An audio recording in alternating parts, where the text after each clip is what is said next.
அன்பர்களே, கன்னியாகுமரி மாவட்டத்தில் ஆலயம் தோறும் சமய வகுப்புகள் நடத்தி இந்து தர்மத்தை பாதுகாக்கும் பணியில் ஈடுபட்டு வருகின்ற வெள்ளிமலை இந்து தர்ம வித்யாபீடத்தின் கீழ் செயல்படுகின்ற முஞ்சிறை ஒன்றிய சமய வகுப்புகளுக்கான ஆண்டு விழாவானது நடைபெற்றது. இதை ஒட்டி நடைபெற்ற ஊர்வலத்தை நாம் முதல் பதிவாக வெளியிட்டிருந்தோம். ஆண்டு விழாவின் சில நிகழ்வுகளை இந்த பதிவில் நாம் பார்க்கலாம்.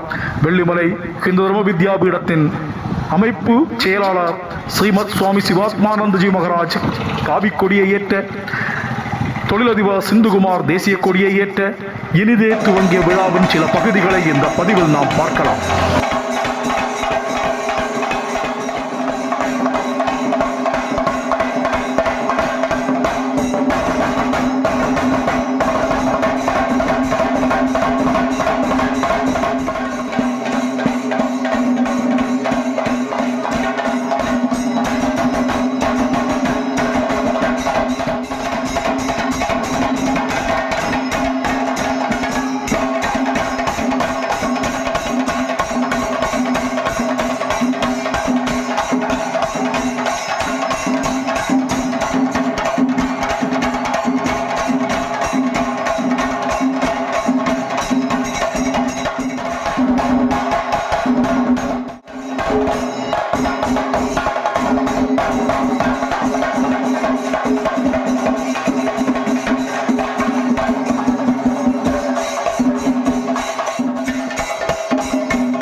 மதி சுத்துனது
அவர்களை அன்போடு வேண்டுகின்றோம்.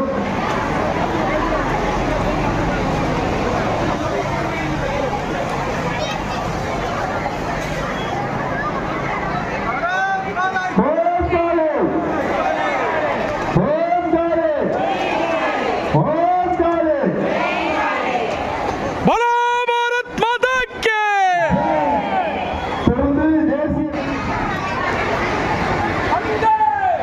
वंदे मातरम वंदे मातरम वंदे मातरम भारत माता के श्रीमंत स्वामी சிவாத்மானந்தஜி மகாராஜ் அவர்கள் அன்போடு அழைக்கின்றோம்.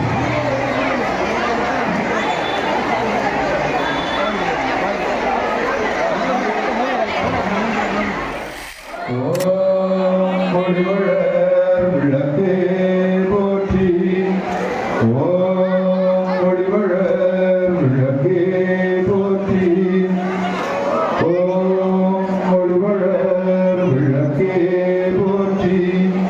ஓம் ஒளிவளர் விளக்கே போற்றி.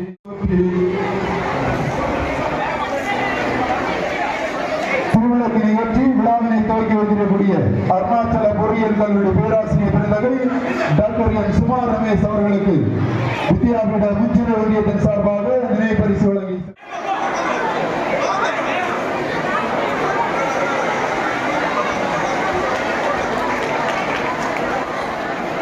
தொடர்ந்து சாரதாதேவி விவேகானந்தர் சுவாமி மதுரானந்தருடைய ஆட்சியோடு முந்தின ஒரு ஆண்டு விழா பண்பாட்டு போட்டிகள் நடக்க இருக்கின்றது. இந்த போட்டியிலே கலந்து கொண்டுள்ள பெரியவர்கள், சமீப ஆசிரியர்கள், அமைப்பாளர்கள், மாணவ செல்வங்கள் அனைவருக்கும் அன்பு வணக்கம். ஒரு காடு, அந்த காட்டுல ஒருத்தர் போயிட்டு இருக்க, அங்க போகும்போது ஒரு காட்சி என்னன்னா, ஒரு சிங்கம், நடக்க முடியாத சிங்கம், கால் அடிபட்டு அந்த சிங்கம் படுத்திருக்கும் போது அது வழியா ஒரு புலி வருது. இந்த புலி என்ன அடிச்சு ஒரு மாணவர் அடிச்சு கொண்டு வந்துட்டு அந்த இடத்துல போட்டு பின்னாடி பார்த்தா ஒரு வேலை வச்சுட்டு வரும் அந்த புலி.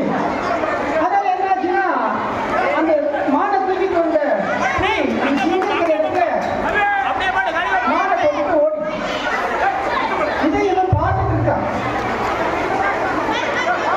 அவன் மனசுக்குள்ள ஒரு பெரிய தோணல், ஒரு பெரிய தத்துவம் ஒன்று அவனுக்கு மனசுல தோணுச்சு. என்னன்னா, இந்த மாதிரி கல்லுக்குள்ளும் வேலைக்கு பகவான் உணவு படைக்கிறார் அப்படின்னு சொல்லி நம்ம கேள்விப்பட்டிருக்கோம். ஆனா இந்த சிங்கம் அடிபட்டு இருக்காதனால போய் வேட்டையாடி சாப்பிட முடியாது. அந்த சிங்கம் எப்படி போய் வேட்டையாடும், எப்படி சாப்பிடும்ன்றது தெரியாம இருந்த. ஆனா பகவானுடைய கருணை என்னன்னா, இந்த சிங்கத்துக்கு சாப்பாடு கொடுக்கணும்னு ஒரு புலி விரட்டி சாண தூக்கி கொண்டு கரெக்டாக அந்த இடத்துல கொண்டு போட்டு ஏதோ ஒரு வேலை கொண்டு ஒரு ஆபத்து வந்து அதை போட்டுட்டு ஓடிடும். இப்போ என்னன்னா, அவனுக்கு ஒரு பெரிய தோணல், பகவான் எல்லாரையும் காப்பாற்றிட்டு இருக்காரு, எல்லாருக்கும் சாப்பாடு கொடுத்துட்டு இருக்கிறார், அதனால நம்ம சரணாகதி அடையணும்னு சொல்லி அவன் நினைச்சான். அதனால என்ன பண்ண, பகவானை சரணாகதி அடிச்சுட்டு அடுத்த நாள் தொட்டு அவன் காட்டுக்கு வீட்டுக்கு வந்தான். மறுநாள் தொட்டு அவன் சாப்பாடு பண்ணி எந்த முயற்சியும் பண்ணலை. ஏன்னா அவனுக்கு தெரியும், கல்லுக்குள்ள இருக்கிற தேவைக்கு சாப்பாடு கொடுக்கக்கூடிய பகவான் நம்ம நிதர்சனமா கண்டோம். அந்த கால் நடக்க முடியாத சிங்கத்துக்கு ஒரு புலி மூலமா சாப்பாடு போட்டாரு அப்படின்னு சொல்லி அவன் ரொம்ப சந்தோஷம். அதனால என்ன சாப்பாட்டுக்கு எந்த முயற்சியும் இல்லை, போய் ஒரு இடத்துல உட்காந்துக்கிட்டான். உட்காந்துட்டு என்னன்னா, பகவான் நமக்கு சாப்பாடு தருவார் சொல்லிட்டு உட்காந்துட்டே இருந்தான். காலையில 10 மணி ஆச்சு, சாப்பாடு வந்தா வரல. 12 மணி ஆச்சு, வரல. 3 மணி ஆச்சு சாயங்காலம், சாப்பாடு வரல. உனக்கு கடவுளுக்கு மேல கோபம்.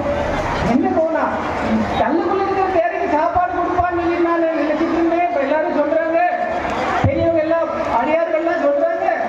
இப்ப நான் நேராவும் பார்த்தேன், அந்த சிங்கம் நடக்க முடியாத சிங்கத்துக்கு சாப்பாடு கிடைச்சாங்க, எனக்கு சாப்பாடு கிடைக்கலையே சொல்லிட்டு மணி 4, 5 மணி ஆகும்போது கடவுளை திட்ட தொடங்கினாங்க. அப்போ அங்க அந்த வழியா ஒரு பெரியவர் வந்தார். ஏன்டா நீ கடவுளை திட்டிட்டு இருக்கா அப்படின்னு சொல்லும்போது இந்த மாதிரி விஷயம் சொன்னா, இதுக்கு எல்லாம் சாப்பாடு கொடுக்குற, கல்லுக்கு இருக்கிற தேரைக்கு சாப்பாடு கூட எனக்கு சாப்பாடு கொடுக்கல. ஆனா நான் பெரிய தத்துவத்தை படிச்சுட்டு வந்தேன், எல்லாருக்கும் சரியாக கிடைக்கிற சாப்பாடு எல்லாம் கிடைக்கும், பகவான் எல்லாம் கொடுப்பான்னு நினைச்சேன். எனக்கு சாப்பாடு கிடைக்க அதே எடுப்போம் அப்படின்னு சொன்னாங்க. அந்த பெரிய சொன்ன பெரிய மடையனா இருக்க இந்த சிங்கத்தை பார்த்து ஒரு பாடம் படிச்சு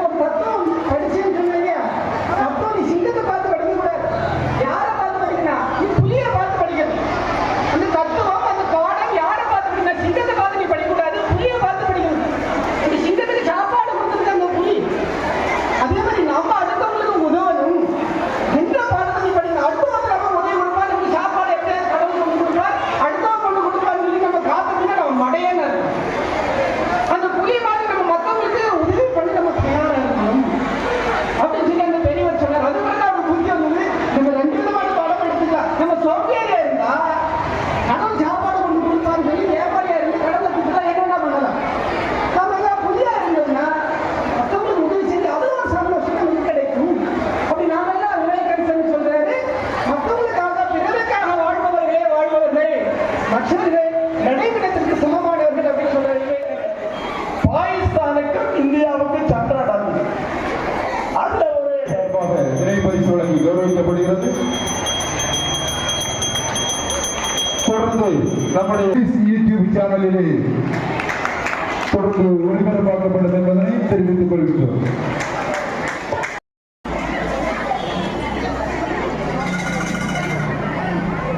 நிகழ்விலே பங்கெடுத்திருக்கக்கூடிய இந்து தர்ம வித்யாபீடத்தினுடைய